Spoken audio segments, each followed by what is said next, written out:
What is up, fam? Happy holidays, and welcome to the Healthy, Fit, and Pain-Free podcast. I'm your host, Doc T, here for Doc T Time, and it is episode 33. I hope you guys had an amazing holiday. We're going into the new year at this time in 2 days. Crazy to think 2022 is around the corner there, and that is why I wanted to do a little podcast here, little minorly cliche, but hope you guys gained some value out of this because I know a lot of lessons that we learned this year, and I wanted to share them with you. So episode 33 is the lessons learned this year and why New Year's resolutions suck. So if you are new to the Healthy, Fit, and Pain-Free podcast, this is a podcast that is meant to give you simple, implementable, no BS advice to make you healthier, stronger, and more resilient to get back to doing the things you love with the people you love. I am your host, Doc T. I am a doctor of physical therapist. I am also a strength and conditioning coach, and I am co-owner of Inner Strength Physio, Fitness, and Athletics here in Pittsburgh. So, without further ado, this may be longer, maybe not. Hell, we'll just see what happens. So I'm gonna go over 3 key lessons learned in 2021 from a couple different perspectives. So, perspective number 1. What Inner Strength learned in 2021. And when I say that, I mean more of the team, the staffing, Ryan and I, my partner and I, what we learned in 2021, not necessarily meaning the members that will come next. So lesson number 1, what appears to be the problem and what is actually the problem are not the same thing. Okay. Ryan and I actually learned this on a little getaway with a mastermind group we were in, and it was a very valuable lesson because pretty much everybody there learned that lesson. Ryan and I certainly did. And what appears to be the problem and what is actually the problem are not the same thing. So the big part of this is, and I've mentioned this in prior podcasts, is tactical versus strategy. And that's typically the first part. Many times what we do is we try to look for tactical way to solve things. So, for instance, since I'm in the health and wellness space, people who are trying to lose weight, they look at the tactical aspects of, well, how can I change, what diet produces the best results? And they start looking at, very extreme diets where they're taking, a macronutrient, whether it's fat, whether it's carbs. For the love of God, I hope it's not protein. And they take it out of their diet and they think that, that is what's going to solve all their problems. Again, looking at the tactical versus strategy. Something else, from a physical therapy or a health standpoint is, people think there's always a tactic of, well, what will make this better? And it's, well, if I eliminate running, even though I love running, if I eliminate running, or if I just take it easy, or if I, don't do anything, or if I take this medication, heat or ice, it's always these like tactical things. But it can also be, the parent. I know with Rhett, Nina and I, it's very easy to overthink things with a toddler because they don't really communicate with you all that well. And so you start looking at tactical things. You start looking up on Google. You start looking up, they're in a leap. They're experiencing a growth spurt. They're teething. They're sick. They're not sick. They're experiencing individualism, independency. There's all these weird things. And again, these are all tactical issues. But what it really should come down to is strategy. What is the long-term focus here? So again, going back to the health and wellness aspect of it, like if you're someone who's trying to lose weight, rather than tactical, what diet's going to give me the best results, look at strategy. Strategy is, what can I do for a long period of time that'll make me happy? What can I commit to for a long period of time? And what will make that, what creates that environment that I want to be in for a long period of time that's going to help with those results? What kind of support do I want? Do I want to be someone who gets educated along the way, or do I want to be someone just tells me what to do and I don't ask any questions? These are the things you really have to think of in the long term, because if you get too specific with things, you tend to get lost in the weeds. And in reality, with strategy, so another example, from the physical therapy aspect of things, rather than you saying, well, I'll just stop running, or I'll just take it easy for a while, or I'll just take this, or hot versus cold. Yes, and you're sorry. Um, you really need to look at it as, okay, well, what have I changed? What am I doing excessively? And what do I need to do to continue running, but not make this problem keep happening, or continue lifting, or continue hiking, or continue biking? Playing with my kids is not going to make this keep happening. And that's more of the strategy. And again, from a family standpoint, rather than looking at all these, what's he going through, what's going on with this, going on with that, just as a strategy, as a parent, just trying to understand your child more, just trying to understand their personality, their individualism more. And yes, it gets frustrating. It's never easy. But rather than trying to find answers for all the little problems, just, be there for them, support them, show them love, and, help them to learn, deviate their attention, like little things to create strategy. Now, this also leads into the next thing with, what appears to be the problem, but actually the problem isn't the same thing, is process versus outcome. Now, you'll in the self-help industry and the entrepreneurial, if you will, industry, and all of these industries, there's like the process team, and then there's the outcome team. Some people believe in the process, some people believe in the outcome. In reality, I listened to a thing once where if you have if you have a piece of board that you need cut, there are many different tools for that. Okay. Now, if you have someone that comes to you and says, I need you to cut this wood, and then you start asking them, well, do you have a saw? Well, do you have a handsaw? Well, do you have a blade? Well, you start going on different saws. Then you go down different brands. Do you have a DeWalt? Do you have, name, insert brand here? And you start going down all these different brands, all these different types of saws, blah, blah, blah, blah. That doesn't matter. All that matters is that board gets cut. And this is sometimes the problem that we run into is people are way too process based. They're way too, they get too specific in the fact of, well, I need to do this, I need to do this, I need to do that, I need to do this, I need to do that. Well, no, you can, but we need to look at the outcome here, because if you start doing 1,000 different things, you're not going to know what brought you to that specific outcome. This is a problem that typically people run into with like New Year's resolutions, is they go into it thinking, if I change all of these things, it's going to make this New Year's resolution magically happen. No. At most, you implement 3 things, and that's it, to get the outcome that you're looking for. And that's really it. Now, for the third part of this, I'm going to get a little contradicting here, but you have to also get granular, though. And I say get granular in the fact of get granular in what exactly you want. So there's a specific outcome. Okay, so let's kind of reverse engineer this. So let's start off process versus outcome. So there's a specific outcome you want.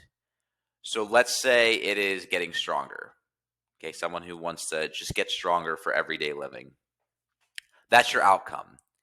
Okay, we're looking at that. Process, obviously you can, so tactical versus strategy. So tactical is, well, I need to eat more. I need to lift more. I need to implement said program. I need to constantly increase my weights. I need to make sure my hormones are good. I need to make sure I'm eating right. I need to make sure that I'm, not overdoing my cardio. Like that's the tactical part. But the strategy is, okay, I want to get stronger.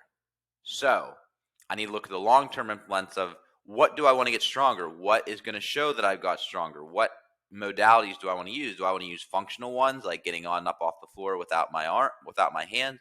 I want to be able to lift my kid over my head? Do I want to use that I can carry the tree up and down the stairs without someone helping me? Or is it squat, bench, deadlift? Is it performing a weighted step up? There's things like that to where that is the strategy that you need to look at for the long-term result. But then once you have that, really backtrack and get granular, because that's what's going to give you the answers. Why do you want to get stronger? What is the reason that you want to get stronger? What if everything is perfect one morning that you wake up that is going to take away all of the stress of getting stronger? What are you doing? what does your life look like then? What does your day look like then? Because when you get super granular like that, that is what's going to start you on the right process. Because people get in these bullshit mindsets of, oh, I need to get stronger. So I need to do this, that, this, and that, and this, and that, and this, and that. And I need to be able to squat this. I need to be able to do a step up with this. I want to put this much weight over my head. I want to look this specific way. I want to, be able to go up and down stairs without losing my breath. And they don't really understand why they want this. And then when they finally, and it takes time. I've said this many times before, but a lot of our members, when they come in, their goals initially are never the same as their goals 8 weeks later. Because again, what you think you want and what you actually want aren't the same thing. And what appears to be the problem, what actually is the problem, is also not the same thing. So, going over those again, understand being tactical versus strategic, understand process versus outcome, and then really breaking it down and being granular on what exactly you want. All right, 10 minutes in, not bad. So that's the lesson that we learned as an inner strength team, and it's really helped a lot since we've implemented that. So now moving on, key lesson from 2021, number 2, and this was really gained by our inner strength members. And I mean, this is not just exclusive to them. This is many people, but this is conversations we have all the time with them. So life lesson number 2 is life will always get in the way, no matter what your goal or your plan is. And this is a very hard pill to swallow. I still, to this day, I have been in this industry for over half my life. And it's still a hard pill to swallow every single day. And what do I mean by that? One thing I always want to talk with my, people that I do one-on-one with physical therapy with is life doesn't stop whenever you have an injury. And a lot of times as healthcare professionals, as trainers, as insert profession here, we forget about that. Even in finances, we've talked to our financial advisor before, and she's brought this up, is you have this goal in mind and this picture perfect outcome, but then life always gets in the way and you forget about that. And then it pisses you off because where you thought you would be and where you actually are isn't actually what happened, because there is life.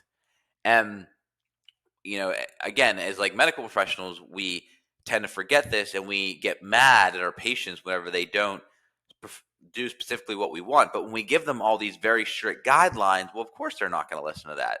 There's life. They have things they need to do, people they need to take care of. It doesn't happen that way. Well, the first thing you need to understand with this is you need to understand awareness. Okay. Now, what I mean by this is there's studies out there, and I can't remember the exact name, but there's a psychological aspect that we go to. So, for a simple example, have you ever wanted a specific vehicle? So, for me, for instance, I always wanted a blacked out truck, a blacked out lifted up truck. That was like the one thing in life that I always wanted. I'm not a very materialistic guy, but that was one thing I always wanted. Well, after I established a career, I started making some money. My wife was also doing well, and we had the financial means at the time. And where we were living, the cost of living was very low. I had a good connection with my boss, who connected me to a guy that owns a car dealership, and I got to buy my blacked out truck. Was super excited. However, within that week of me buying that truck, because before I bought that truck, you hardly ever saw a new blacked out truck on the road. And I even remember test driving that truck and feeling like everyone in the world was looking at me on how beautiful this thing was. After I got the truck, though, that first week, I felt like I saw blacked out trucks everywhere. And it made me so angry because I was like, I had a very unique vehicle that now is not so unique. Well, what that is our subconscious, and where it comes up to where things that we are thinking about that are now in our mind become a lot more aware and apparent to us. If you're hungry, you start to see every single food billboard that you're driving past. If you are sad, depressed, or going through a hard time, all that you experience are the bad things.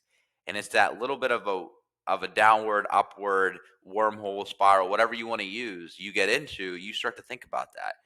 And this is the thing, to get away from the emotional part of it, when you are trying to make life changes, you need to understand that this increases your awareness. It increases your awareness. So for the members members, clients, athletes that I work with, there's a point in their journey that they get very aggravated because they're not seeing progress the way they want to. And one thing I have to bring this up to them is that because their awareness has increased, they are now more aware of how they should feel. They're now more aware of how they should sleep. They're now more aware of how they should eat, how a workout should feel, how strong they're getting, how much more energy they have, how much more focus they have. And what tends to happen is whenever life gets in the way and they start having these little struggles and challenges that come along, it increases their awareness of what optimal actually feels like. And so when they're not there, it frustrates them. And they think that they are not getting, they're not on the path anymore to the outcome they strive for, but they still are. It's just they're very much more aware of the path. It's like if you're walking through the woods with a compass and you're just following to go north, and you have no idea, like there's no path you're on, you're just walking and you're hoping you get to where you want to go. And then all of a sudden, as you start getting more focus and your knowledge starts going up, a path starts to form. And the path is going to have curves in it. There's going to be turns. There's going to be, backtracking and uphills. You didn't see that before because you were just walking through the woods. But now that a path has been formed, you can see all those challenges and it frustrates you. However, if you were to look at a GPS from before, you would see how drunk you appeared on your path before. So just understanding that your awareness does go up. Number 2 with this, understand you're changing. Okay. This is something that I always, and granted, this doesn't solve everything, but when people here get sick or when they're gone for a while, when they go on vacation, they come back, they always talk about how they feel like they took 1,000 steps back, how they feel like they're back at square one. My reply to them is always, I understand how you feel, but realize this helps you to see how far you've come. And people take that for granted. People don't realize how far they've come. So here's, for instance, I constantly struggle with body dysmorphia and with body image just because, again, I don't have to speak my backstory, but the other day I stepped on the scale just to kind of see how my inflammation was doing for the week. And it really hit me that I weigh the same now as I did in high school. And I mean, I have been, but I was standing on the scale. It was 214. And I remember in high school stepping on the scale throughout the week and always being at 214. I weigh the same now as in high school. I am stronger. I have more muscle mass and I am leaner. I'm not a teenage kid anymore. I don't have hormones blowing out the gills. Life is certainly different now. There's way more stresses. There's way more challenges to go through. Yet I weigh the same, and my body comp is definitely better. And it's just, again, until you actually observe that and have gratitude for the fact that how far you've come, you don't realize that. So not to really dive down this one too much, but just understand how much you've changed, how better you've become. And sometimes these backslides, this is like if you're climbing up a mountain and you're getting closer and closer to the peak, and then you backslide, you depreciate how far you've still come up that mountain, and you have to think about that. And number 3 with this is embrace challenges. Understand that challenges only help you to learn. They only help to make you better, and they're only making you grow stronger. And so, yes, challenges suck. We would love for things to just be a downhill slide from the start to finish, but that's never how it is. And as you embrace these challenges, as you embrace these obstacles, you realize you appreciate more that hill that you've climbed and the next mountain that you have to move forward. And so, again, I know this sounds very cheesy for me to say that, but you just have to really embrace those challenges, embrace those, because, yeah. So to go over that again, 3 parts with that. Understand your awareness, your increased awareness. Understand that you've changed greatly, and embrace the next challenges ahead. All right. So, number 3, lesson learned by us in 2021. My personal life lesson. And the lesson that I really learned this year, and I actually didn't learn this till recently, is that tenacity and resiliency come with a cost. So if I had to say, we always talk about our superpowers and our strength. If I had to say one of my strengths, it would definitely probably be tenacity. So like the ability to, I hate using this word, but grind through things to see a finish line. And resiliency, my ability to continue to work hard despite being tired, despite having no energy, despite circumstances, like always trudging through, like never stopping, just keep going. And those are great attributes to have. They also come with a cost. That cost is end of the year, my health has gone to shit. My energy levels have gone to shit. Everything's sore, everything hurts. I've definitely noticed that my aggravations went up a little bit. And again, resiliency and tenacity hasn't changed there, but a lot of other things have. And, it's really making me understand that in 2022, I have to, and 2022 is really just, it's, it's not, it's arbitrary. It's not really something, I'm not setting a New Year's resolution, but I say that because in 2022 is when the second location opens up. We have more people working for us, and I can actually give myself that extra little bit of TLC. But with that, the key lessons I learned with this are expectations. Expectations are truly everything. Many times, the reason being that our outcomes are many times the reason we're shortcoming with our outcomes is because of our expectations.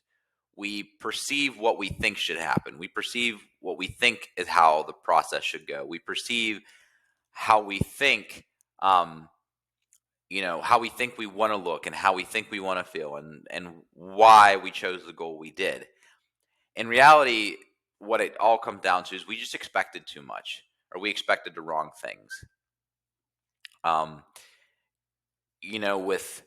With marriage, for instance, there's always that, there's always the saying of, a guy marries a woman hoping she'll never change, and a woman marries a man hoping he continues to change. You can state that saying however you want, but again, it's where marriage, a lot of times where there's a lot of problems, is typically it's the expectation. It's the fact that the guy always wants his wife to be, this person who's all like happy-go-lucky, partying, doesn't really take things too seriously, isn't too concerned about the house and like the little intricacies and the details, and just doesn't get frustrated every time something bad happens, especially whenever you have a kid. Whereas that's definitely not the case. And as a woman, or obviously, there's differences in this, but like I'm talking man and woman, obviously, but hetero marriages. But as a woman marries a man, she hopes that he continues to mature, changes, focuses only on being a father, only on taking care of the house, working just enough with his job and helping the supply in that aspect. And, they grow together.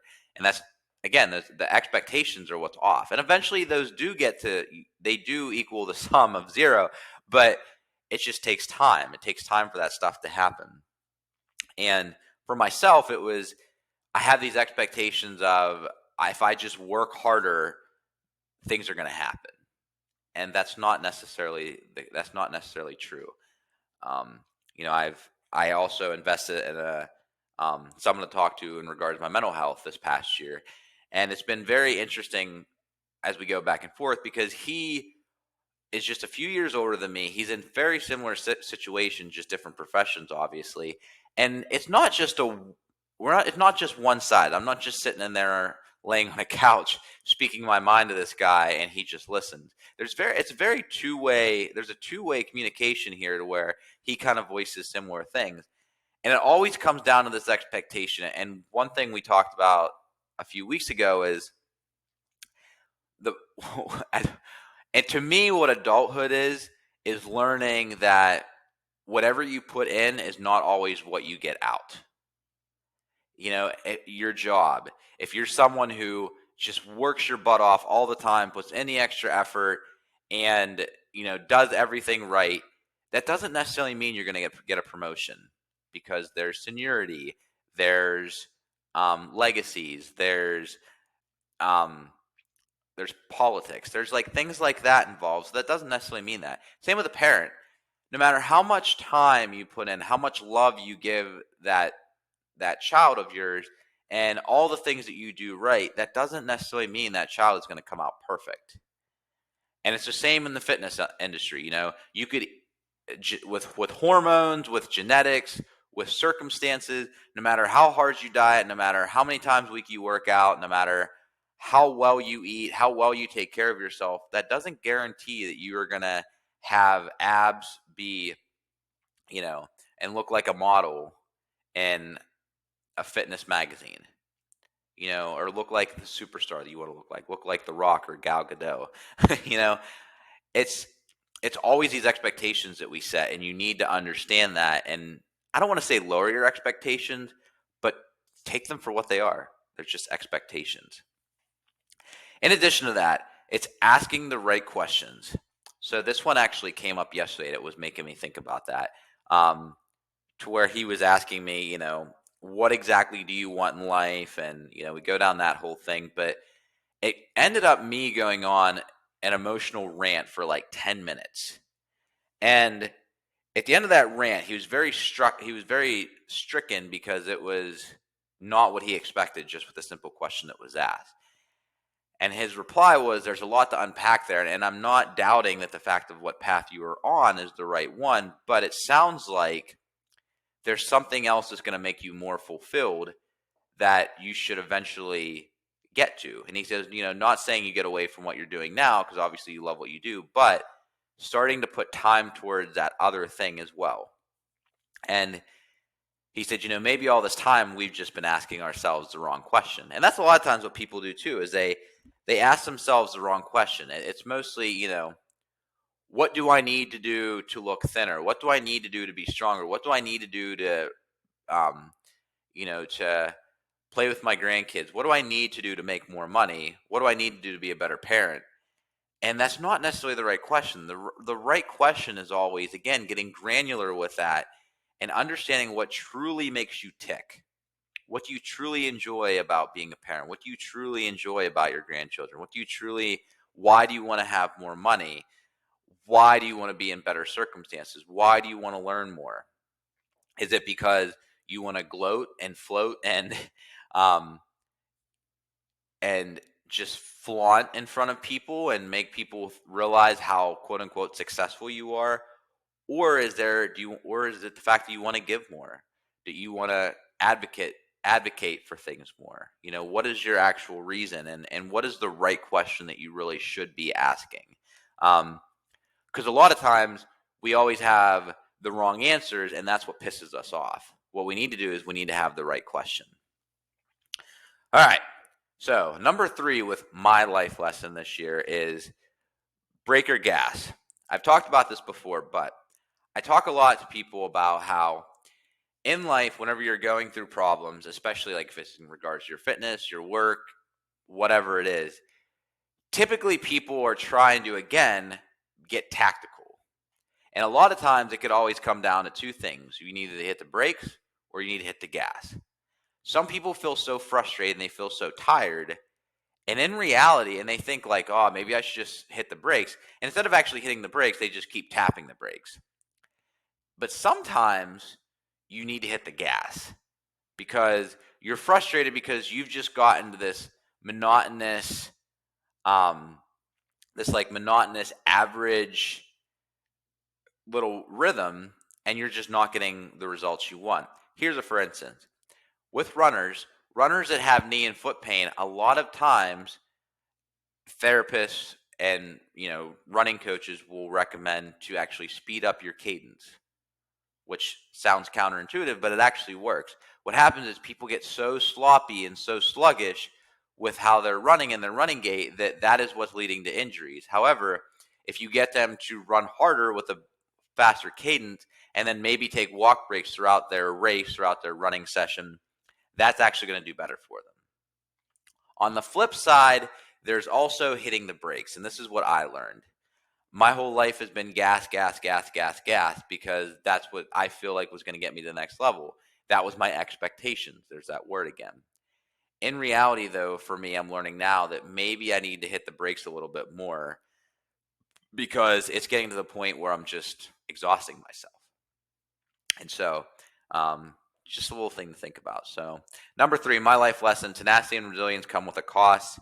You need to understand and manage your expectations. Realize that's really everything in life is a perception and expectation.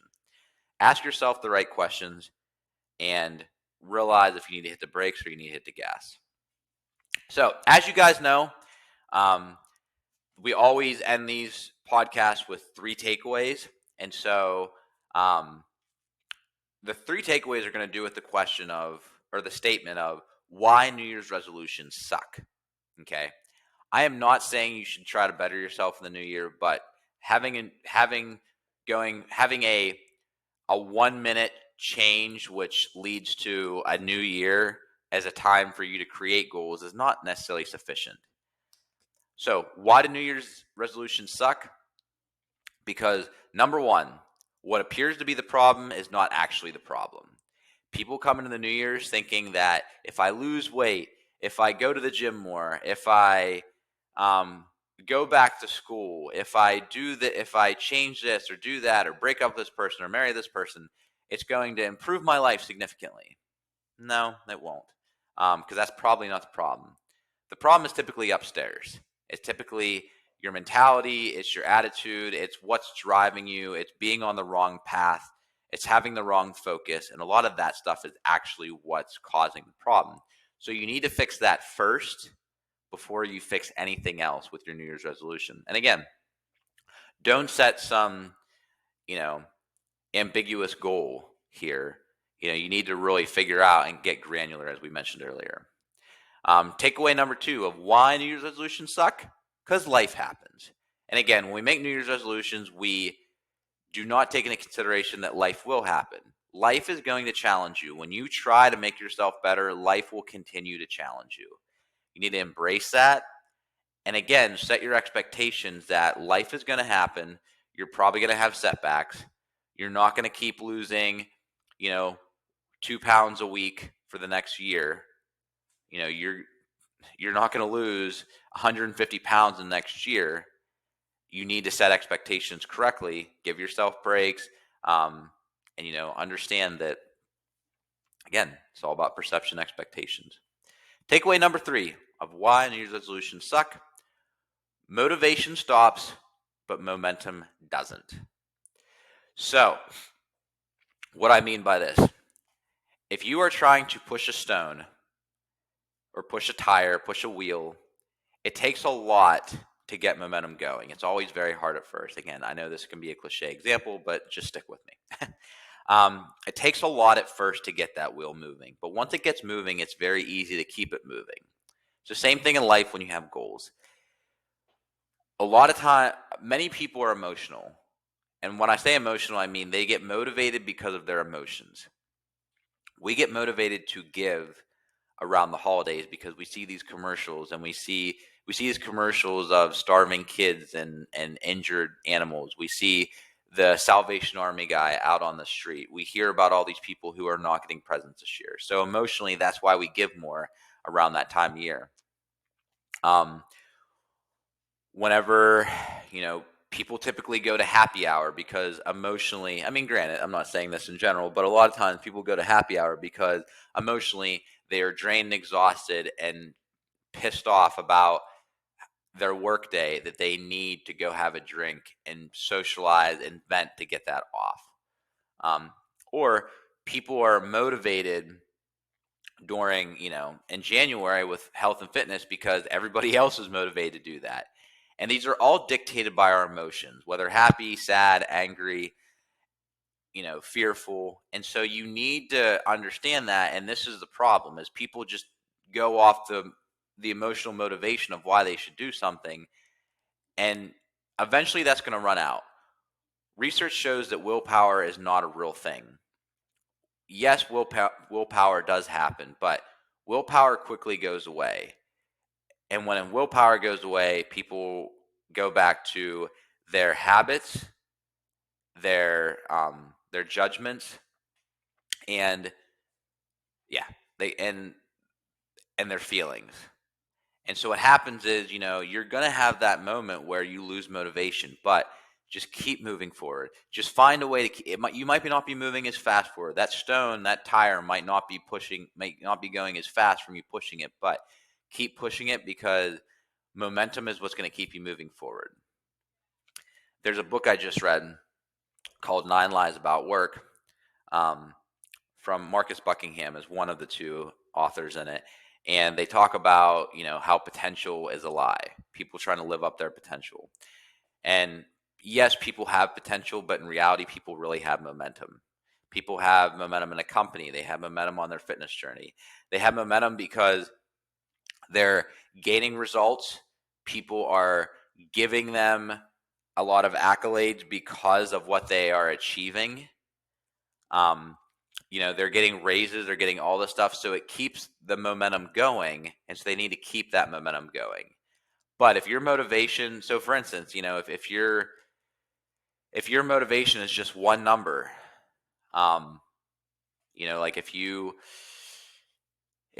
just, so like here's for instance, if someone does a powerlifting meet where squat, bench, and deadlift are like the three things that you measure, and their squat and their bench are great, but their deadlift comes up short that year, they need to continue to identify that the other two went up and let that be momentum for them to keep moving forward. Because if their motivation was just to get their deadlift up and it didn't, that's where they're going to fail. So again, why New Year's resolutions suck. What appears to be the problem isn't actually the problem. Life always happens, and expect that and prepare for that. And then motivation stops, but momentum doesn't. Thank you so much, guys. The Healthy, Fit, and Pain-Free podcast is brought to you by Inner Strength Physio, Fitness, and Athletics. We are a non-gym gym that provides both physical therapy, one-on-one personal training, and small group personal training. We work primarily with middle-aged women, but it is open to everybody, and we provide everything from education, from mental health support, to health coaching, to physical therapy, to in gym, and also virtual workouts with nutritional counseling. In addition to nutritional counseling, we also partner up with Case Specific Nutrition. They are a locally owned business in the Pittsburgh area that is filled with actual educated credentials, dietitians who can help you with your medical needs, with your general pop needs, or with your athletic nutritional needs.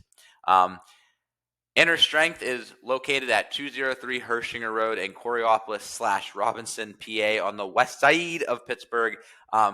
We are also opening up our second location on January 3rd in the south of Pittsburgh at 108 Commerce Boulevard in Lawrence, PA, which is between Upper St. Clair and South Fayette. So if you would like to learn more about our gyms, you can visit us at Inner Strength, that's INNER, innerstrengthpgh.com to learn more. You can also email us at info@innerstrengthpgh.com to learn more that way.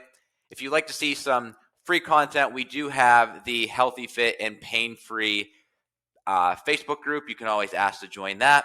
And you can always check my page out at dr.tyler_Bordick for more free content on how to lose weight, get stronger, get the mind better. And again, simple, implementable, no BS ways to get healthier, stronger, and more resilient to get back to doing the things you love with the people you love. I am Doc T. Have a great New Year's, everybody. Mwah.